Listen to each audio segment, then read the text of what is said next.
Hello guys and welcome back to my channel सिर्फ IAS. दोस्तों, Shankar IAS के इस इन्वायरमेंट के 9th एडिशन में आप सभी का बहुत स्वागत है। मैं प्रसन्ना वर्मा आज आपके लिए इसका चैप्टर 20 जिसका नाम है इम्पैक्ट ऑफ क्लाइमेट चेंज उसे आपके सामने प्रेजेंट करने जा रही हूँ। शुरू करने से पहले चैनल को सब्सक्राइब और बेल आइकन को ज़रूर प्रेस कर लीजिएगा ताकि आपको रेगुलर अपडेट्स मिलती रहें। तो साथियों, सबसे पहले हम एग्रीकल्चर एंड फूड सिक्योरिटी का हेड टॉपिक है उसको समझते हैं। देखिए, होता क्या है कि जो ये क्लाइमेट में बदलाव आ रहा है, जैसे हम पिछले 2-3 चैप्टर से समझ रहे हैं, इस क्लाइमेट चेंज की वजह से ये जो फसल होती है उसकी उपज में, क्रॉप यील्ड में भी दिक्कतें आती हैं, as well as types of crop जिन्हें उगाया जाता है अलग अलग एरियाज़ में या एक सर्टेन एरिया में। मान लीजिए किसी क्रॉप को उगाते हैं तो अब वहाँ की जो क्लाइमेट में बदलाव आया तो उस पर्टिकुलर क्रॉप के ऊपर भी वो फ़र्क पड़ेगा। एग्रीकल्चर इनपुट पे भाई क्या चीज़ें, पानी की ज़रूरत पड़ती है ना इरिगेशन के लिए, सोलर रेडिएशन में कमी मिली या कुछ अफेक्ट आया तो इससे ये सबसे क्या होगा, इस सबसे प्लांट की ग्रोथ अफेक्ट करेगी, एज वेल एज वहाँ पे पेस्ट होने के भी चांसेस ज़्यादा है। अब होता क्या है कि टेम्परेचर अगर बढ़ता है तो उससे क्या होता है, ये भाई क्यों बढ़ रहा है, बढ़ता है ग्रीन हाउस गैसेस की वजह से, तो इससे भी क्रॉप्स अफेक्ट पड़ते हैं, क्रॉप्स पे अफेक्ट पड़ता है अलग अलग रीजन्स में अलग अलग प्रकार से। फॉर एग्जांपल, अब मान लीजिए कहीं पे मॉडरेट वार्मिंग है, जैसे मानो कि 1 डिग्री से 3 डिग्री सेल्सियस तक मीन टेम्परेचर किसी जगह का बढ़ा, तो माना जाता है कि उस समय क्रॉप यील्ड के अंदर बेनिफिट देखने को मिलता है टेम्परेट रीजन्स में, वाइल जो लोअर लैटिट्यूड स्पेशली सीजनली जो ड्राई ट्रॉपिक्स हैं, इवन वहाँ पे मॉडरेट टेम्परेचर इंक्रीज 1 से 2 डिग्री सेल्सियस भी हो जाता है तो इससे बहुत नेगेटिव इम्पैक्ट पड़ता है बहुत सारे सीरियल क्रॉप्स पे। और अगर 3 डिग्री सेल्सियस से ज़्यादा की वार्मिंग हो गई तो नेगेटिव इफेक्ट प्रोडक्शन पे हर एक रीजन्स में देखने को मिलेगा। आपको मालूम है आईपीसीसी की 3rd असेसमेंट रिपोर्ट 2001 में निकली थी, उसने कंक्लूड करा था कि क्लाइमेट चेंज की वजह से जो गरीब देश हैं वो बुरी तरह से नुकसान जो है झेलेंगे एग्रीकल्चर प्रोडक्ट्स के टर्म में। रिपोर्ट ने बात कही थी कि जो क्रॉप यील्ड है, जो क्रॉप की उपज है वो कम हो जाएगी ज़्यादातर ट्रॉपिकल और सब ट्रॉपिकल रीजन्स में। क्यों? क्योंकि वहाँ पे पानी की कमी हो जाएगी और नए नए तरह के जीव जंतु आके जो है हमला कर देंगे क्रॉप्स पे। आपको मालूम है साउथ एशिया में जो लॉसेस हैं वो बहुत सारे रीजनल स्टेपल जैसे राइस, मिलेट, मेज, ये टॉप 10% है हो जाएंगे बाय 2030 तक। As a result thawing of snow, amount of arable land high altitude region में ये बढ़ जाएगी। कैसे? क्योंकि फ्रोजन लैंड कम होगी। सेम टाइम में अरेबियन लैंड जो कोस्ट लाइन के पास है ये कम हो जाएगी। क्यों? क्योंकि वहाँ पे सी लेवल और बढ़ जाएगा तो वो सब पानी के अंदर डूब जाएगी आसपास के एरिया। इरोजन के साथ सबमर्जेंस शोर लाइंस का, सैलिनिटी वाटर टेबल की। क्यों? क्योंकि सी लेवल बढ़ेगा। तो ये सब एग्रीकल्चर को अफेक्ट करेगा इन सारे एरियाज़ में।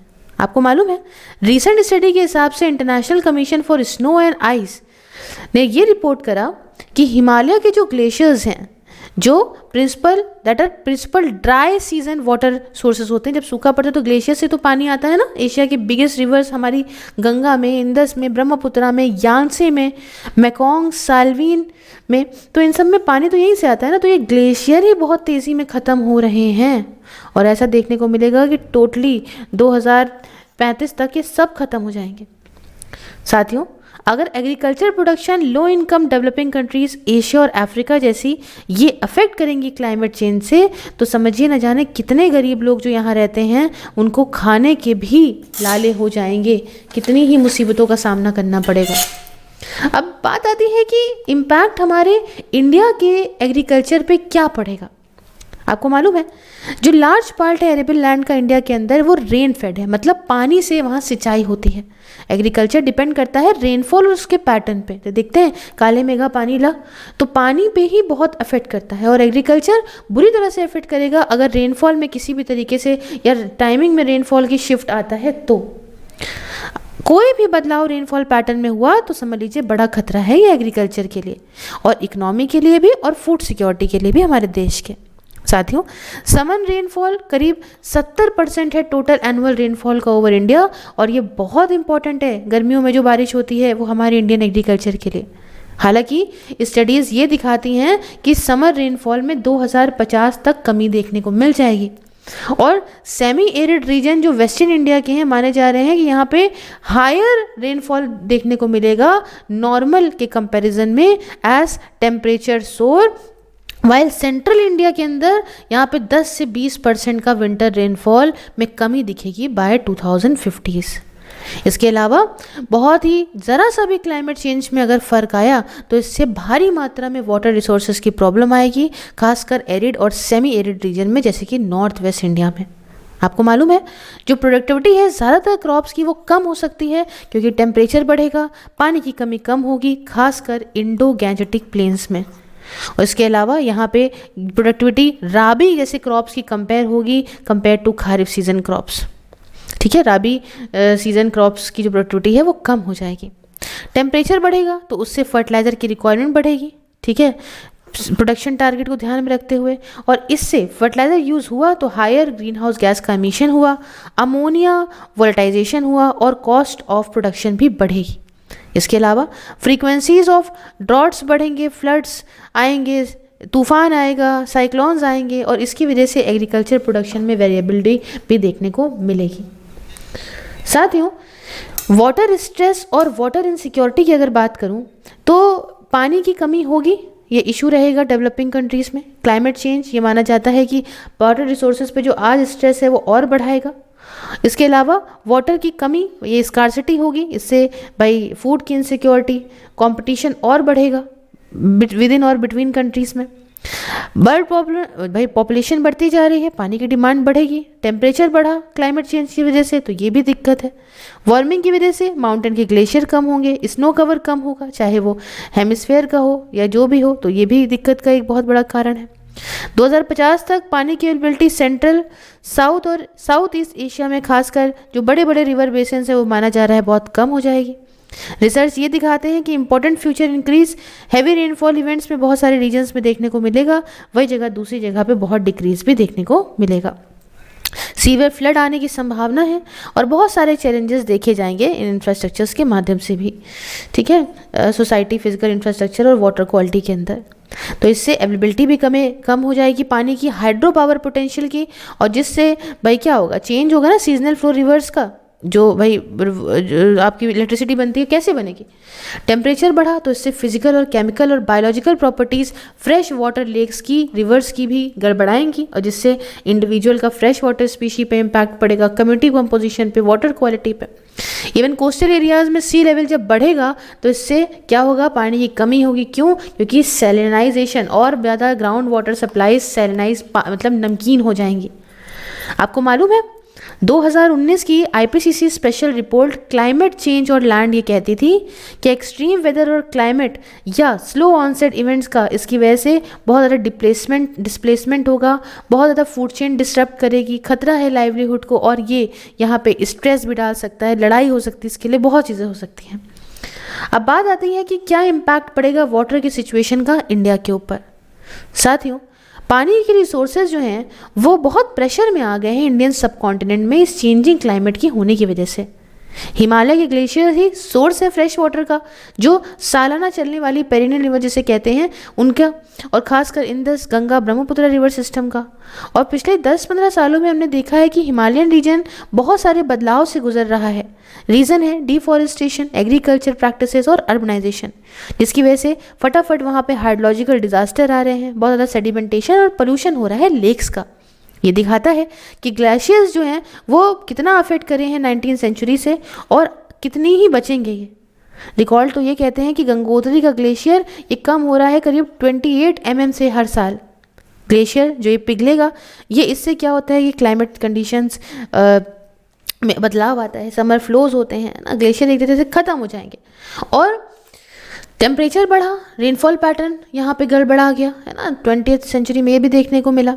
सीरियस इन्वायरमेंटल प्रॉब्लम हुई इंडो गैंजेटिक प्लेन रीजन में, पिछले में हमने देखी भी है कैसे केदारनाथ के अंदर किस तरह से जो है वो बाढ़ आई थी। उसके अलावा बहुत सारे फ्लड्स जिसमें मैंने बताया नेपाल में आए, बिहार में भी आए, इस रिवर कोसी के कहते हैं ना इसको कोसी रिवर के कोर्स में चेंज हुआ इसमें। उसके बाद स्टडी ये भी दिखाती है कि प्रोडक्शन फूड का जो है वो has to be increase to the tune of 30 MT by 2000 metric ton by 2020। भाई खाना देना है, पॉपुलेशन बढ़ रही है, अब तो हमारा देश वर्ल्ड का सबसे ज़्यादा पॉपुलेटेड एरिया है, मतलब पॉपुलेटेड कंट्री है। टोटल फूड ग्रेन का प्रोडक्शन 50% से बढ़ने की बात थी। भाई इतनी डिमांड को कैसे आप जो है वो पूरा करोगे जब तक आपके पास प्रॉपर रिसोर्सेज नहीं होंगे और पानी है नहीं, तो आप कैसे ही इन क्रॉप्स को सींचोगे, है ना। और पानी पीने के लिए भी तो चाहिए भाई, खाने से ज़्यादा तो पानी ज़रूरी है।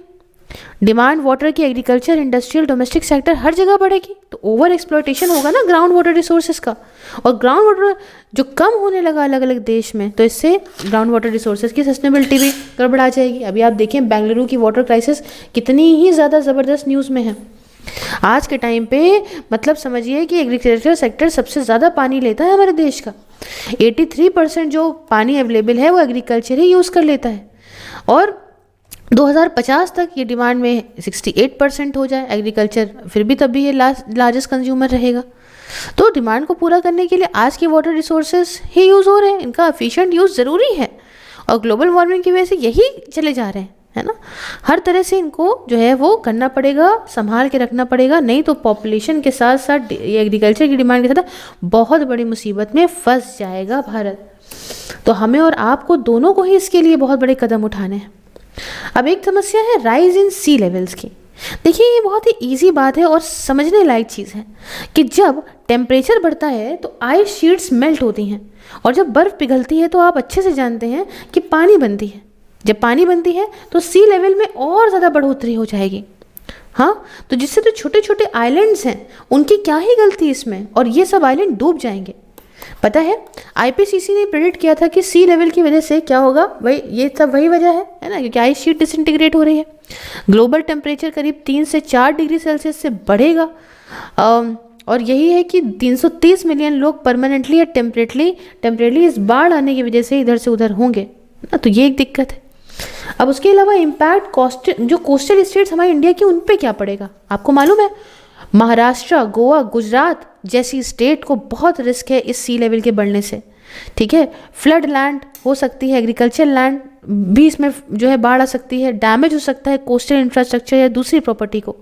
गोवा को तो बहुत बुरी तरह से हिट मिलेगा, ज़्यादातर परसेंटेज हमारे जो गोवा का टोटल लैंड एरिया है वो खो देगा। बहुत सारे फेमस बीचेस और टूरिस्ट इंफ्रास्ट्रक्चर भी इसमें डूब जाएंगे। आपको मालूम है मुंबई का जो नॉर्दर्न है वो भी हिस्सा जो है डूब जाएगा। ठीक है, वर्सोरा बीच जैसा दूसरे पॉपुलेटेड एरिया जहाँ पे टाइडल मड फ्लैट्स या क्रीक्स हैं ये भी बहुत रिस्क में है टू लैंड लॉस और increase flooding due to sea level rise की वजह से। फ्लडिंग की वजह से बहुत सारे लोग अपना घर छोड़ के इधर से उधर जाएंगे, और मतलब स्टेट जैसे उड़ीसा जो है वहाँ पे भी बहुत खतरनाक साइक्लोन्स आएंगे, जो कि हम देख भी रहे हैं इस बीच। हाँ, कोरल रीफ जो that India has in its biosphere reserves, ये भी सेलिन सेंसिटिव हैं, मतलब नमकीन पानी से इनको रिस्क है, एंड इसलिए सी लेवल बढ़ा तो इनको भी खतरा है।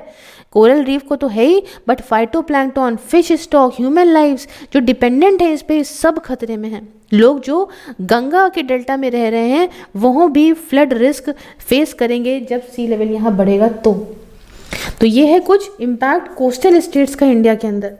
अब इकोसिस्टम और बायोडाइवर्सिटी की बात करें साथियों, तो क्लाइमेट में बदलाव बहुत सारे मतलब ये ही पोटेंशियल है टू, मतलब ये बहुत सारी मात्रा में बायोडाइवर्सिटी भी लूज़ करने के लिए जो है मतलब मददगार तो नहीं कह सकते ना इसको, ये तो कहेंगे ये खतरनाक साबित होगा बायोडाइवर्सिटी लॉस में भी।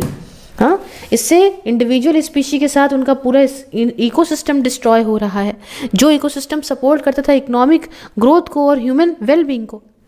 मालूम है ये माना गया है कि जो एक्सटेंशन है फूल के मतलब पौधों के, जीव जंतु के फ्यूचर में वो ह्यूमंस की वजह से ही होंगे, क्योंकि हमारी ही करी हुई करतूतों की वजह से क्लाइमेट में चेंज आ रहा है। आपको मालूम है international world wildlife fund species from the tropics to the pole ये रिस्क पे हैं। इनके हिसाब से WWF के हिसाब से जो स्पीशीज़ हैं ट्रॉपिक्स से लेके पोल तक सब रिस्क में हैं। बहुत सारे स्पीशी तो बेचारे नए एरिया में जा ही नहीं सकते तुरंत अगर उनका हैबिटेट ख़त्म हो जाए तो। और ये फटाफट से होगा, इसमें ऐसा नहीं है कि एकदम से सी टेम्परेचर बढ़ रहा है, ओशन वो समय से पहले ही सब कुछ गड़बड़ है, कार्बन डाइऑक्साइड लेवल बढ़ता चला जा रहा है। और ये एक्सपेक्टेड है कि ये बहुत नेगेटिव इम्पैक्ट दे रहा है शेल फॉर्मिंग ऑर्गेनिज्म को, कोरल को, उनके डिपेंडेंट इकोसिस्टम को। क्यों? क्योंकि मैंने आपको बताया ये कौन सी जोन बढ़ती जा रही है और किस वजह से उनके शेल्स किस तरह से डिसॉल्व हो रहे हैं, ऊपर वाले जो है ऑर्गेनिज्म है उनका भी। तो इम्पैक्ट क्या पड़ेगा इंडिया की बायोडाइवर्सिटी पे? साथियों, इंडिया में आप जानते हैं न जाने कितने भिन्न भिन्न प्रकार की बायोडाइवर्सिटी है, न जाने कितने फीचर्स हैं, फ्रॉम ग्लेशियर से लेके डेजर्ट हमारे यहाँ सब है। और सब चीज़ को इस क्लाइमेट चेंज से खतरा है। माउंटेन का इकोसिस्टम बहुत बड़े हॉटस्पॉट है बायोडाइवर्सिटी के। हालांकि टेम्परेचर बढ़ता है ह्यूमन एक्टिविटीज़ की वजह से, क्या होता है कि यहाँ पे माउंटेन बायोडाइवर्सिटी में कैसे ही यहाँ पे सब टूटता चला जा रहा है। और पता है हिमालय का इकोसिस्टम माना जा रहा है, मतलब माना जाता क्या है, माना है भी कि लाइफलाइन है ना सिर्फ इंडिया के लिए बट हमारे आसपास के देश जैसे चाइना, पाकिस्तान, नेपाल के लिए भी, क्योंकि यहाँ पे से इतनी ज़बरदस्त बहुत बड़ी बड़ी रिवर्स निकली हुई हैं जो ग्लेशियर को पिघल के ही बनी हैं।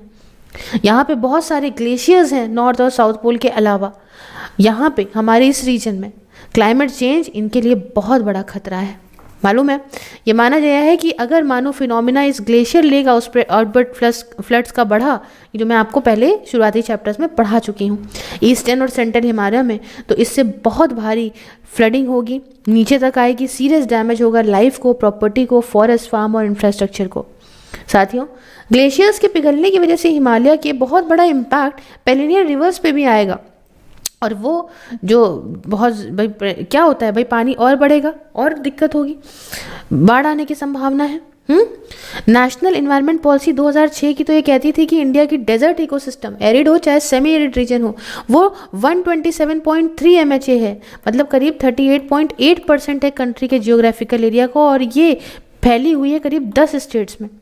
हाँ, उसके अलावा जो इंडिया का डेजर्ट फौना है ये एक्सट्रीमली बहुत ज़्यादा यहाँ पे रिच बायोडाइवर्सिटी है मैमल्स की, विंटर माइग्रेटरी बर्ड्स की, और ये दिखा रहा है कि डेजर्ट आगे फ्यूचर में बढ़ेगी, जिसे हम लोग डेजर्टिफिकेशन कहते हैं। हाँ, कोस्टल और मरीन इकोसिस्टम ये एक असेट है इंडिया के। मैंग्रोव फॉरेस्ट जैसे वेटलैंड्स हैं, रिवर्स जो है, कोस्ट जो है, ये कार्बन सिंक का काम करते हैं ना, कार्बन अपने पास स्टोर करते हैं। तो ये सब डिस्ट्रॉय होंगे तो सब कार्बन एटमॉस्फेयर में आ जाएगा। उसके अलावा ज़्यादातर देखा जाए तो पेनिनसुलर इंडिया में इवन रिवर्स जो पेनिनसुला की हैं वो भी मानसून पे डिपेंडेंट है, इसलिए पेनिनसुलर इकोसिस्टम में बेसिकली मानसून डिपेंडेंट होता है। इकोसिस्टम इंडिया बहुत डिपेंड होता है मानसून पे। हम तो किसानों को देखते हैं ना कि भाई बहुत पानी से गड़बड़ सब कुछ हो जाता है, तो पानी बहुत ज़रूरी है। तो क्लाइमेट चेंज और हेल्थ की बात करें ना, तो क्लाइमेट चेंज की वजह से मनुष्य की हेल्थ पे भी बहुत बड़ा असर होता है। हर साल 8 लाख लोग मर जाते हैं एयर पोल्यूशन की वजह से। करीब 1.8 मिलियन लोग डायरिया से, लैक ऑफ, क्योंकि उनको सही पानी की साफ पानी नहीं मिलता, सफाई नहीं होती, हाइजीन नहीं अच्छा होता। मैल न्यूट्रिशन की वजह से 3.5 मिलियन लोग मर जाते हैं, और करीब 60,000 लोग नेचुरल डिज़ास्टर की वजह से मरते हैं। जितना गर्म क्लाइमेट होगा उससे ज़्यादा ही उतने ही ज़्यादा एयर पोल्यूशन होंगे, बहुत ज़्यादा डिजीज़ फैलेंगे, है ना, अनक्लीन वाटर होगा, कंटेमिनेटेड फूड होगा। क्लाइमेट चेंज का डायरेक्ट इम्पैक्ट पड़ेगा ह्यूमन की हेल्थ पे। फॉर एग्जांपल, जितना गर्म क्लाइमेट उतना ही इम्पैक्ट ह्यूमन हेल्थ और ज़्यादा ख़राब होगी। तो ये एक्सपेक्टेड है कि यहाँ पे नंबर ऑफ डेथ बढ़ेंगी, क्योंकि बहुत तेज़ी में हीट वेव्स आएंगी और एक्सट्रीम वेदर इवेंट्स होंगे। क्लाइमेट चेंज की वजह से बहुत टेम्परेचर बढ़ेगा, उससे फ्लड्स और ड्रॉट आएंगे। सेम बात है, फ्रेश वाटर की यहाँ सप्लाई नहीं मिलेगी। ठीक है, फ्लडिंग की वजह से क्या होगा, और ज़्यादा डिजीज़ फैलेंगे, मच्छर वगैरह आएंगे। क्लाइमेट चेंज बहुत बड़ा खतरा है, इन्फेक्शन डिजीज़ फैलेंगे। ठीक है ना, उधर से उधर। WHO ने अपनी स्टडी में ये कहा कि टेम्परेचर बढ़ने की वजह से मलेरिया केसेस अब पहली बार उन कंट्रीज़ जैसे नेपाल और भूटान में भी देखने को मिले हैं, और ये माना जा रहा है कि एडिशनल 220 से 400 मिलियन लोग जो हैं वो मलेरिया की चपेट में आ सकते हैं। डेंगू फीवर ऑलरेडी ये दिखाते ही है कि कैसे पढ़ा है ना, लेटिन अमेरिका में कुछ पार्ट्स ऑफ ईस्ट एशिया में टेम्परेचर की वजह से, बढ़ने की वजह से क्रॉप यील्ड कम होगी। तो खाना कैसे खाएंगे भैया, लोग इतना पॉपुलेशन बढ़ती जा रही है, ग्रीन हाउस गैस बढ़ेगी तो ओजोन को डिप्लीट करेगी, तो और यूवी रेज आएंगी, यूवी बी रेज सब कैंसर वैंसर कर देंगी, डिजीजेस होंगे। हाँ, नेगेटिव इम्पैक्ट तो हेल्थ पे बहुत है, नेगेटिव इम्पैक्ट तो है ही है। गरीब आदमी उसमें और फंस जाएगा, इनइक्वालिटी गैप और बढ़ेगा, इलाज नहीं करा पाएगा, पैसा नहीं कमा पाएगा बीमारियों की वजह से।